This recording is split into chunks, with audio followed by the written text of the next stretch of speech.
नमस्कार, जय हिंद। मैं तेजू फौजी। हाँ, हमारे मित्र हैं नटवर लाल जी।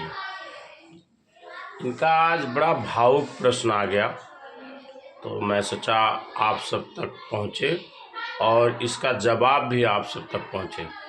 तो नटवर जी बताइए, आपका क्या प्रश्न है, बताइए।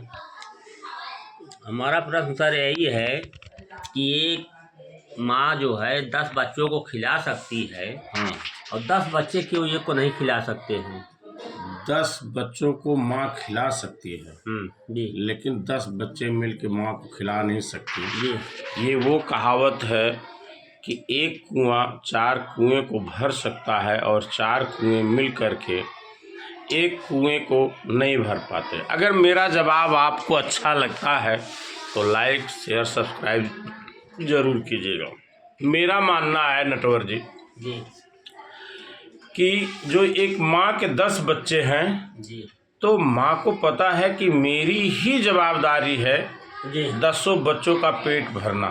जी और जब 10 बच्चे अपने माँ का पेट इसलिए नहीं भर पाते कि वो सोचते हैं कि 10 की जिम्मेदारी है एक का पेट भरना। मतलब आप समझिए कि अगर एक ही बेटा होता तो शायद उसको ये पता होता कि मेरी माँ का जो पेट है वो मेरे से ही भरेगा, तो वो उसकी सेवा टहल करता। लेकिन यहाँ तो है कि मैं नहीं करूँगा तो 9 मेरे करेंगे। उसी तरह है, अगर एक बाप के 4 बेटे हैं, जो मैंने उदाहरण दिया था कि एक कुआं 4 कुएं को भर सकता है लेकिन 4 कुएं मिलकर एक कुएं को नहीं भर सकते हैं, उसका ये भी उत्तर है कि एक बाप को पता है कि मुझे 4 बच्चों को खाना, कपड़ा, मकान सब देना है, रहने की व्यवस्था करना है, शिक्षा देना है, हर चीज़ है, जिम्मेदारी है, जवाबदारी है। लेकिन 4 बेटों की जवाबदारी है एक बाप की सेवा टहल करना, उनको खाना देना। लेकिन उन 4 बेटों में ये मानसिक स्थिति उत्पन्न नहीं हो पा रही है कि मैं ही दूं। वो कहेगा मैं ही क्यों दूं, 3 भाई तो और हैं, ये मानना। और एक कहावत और भी है नटवर भाई कि लोग कहते हैं कि बाप जा रहा होता है और बेटा छोटा होता है, उंगली पकड़ के जा रहा होता है, अनजान है बेटा, और डाल पर कौवा बैठा है, तो वो बेटा एक बार नहीं 10 बार पूछता है कि पिताजी वो क्या बैठा है, तो बाप बोलता है बेटा कौवा, बेटा कौवा, 10 बार उत्तर देता है।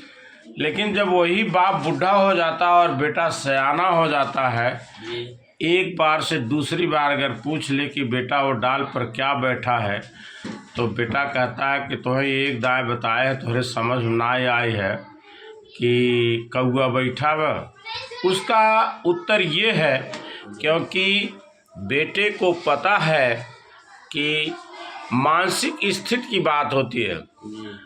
पहले स्थिति में बाप को पता है कि बेटा अनजान है, इसलिए वो 10 बार बताता है।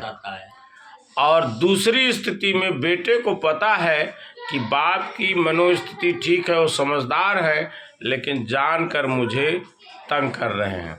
अगर मेरा उत्तर सही हो। लेकिन शायद एक बात और भी है। हाँ बताओ। कि जैसे कि हमारे ये समझ में आया कि वही तो माँ बाप भी करते हैं, जैसे वो अपने बच्चे के लिए परेशान हो रहे हैं, वैसे तो वो उनके भी लड़के अपने बच्चों के लिए परेशान होते हैं ना।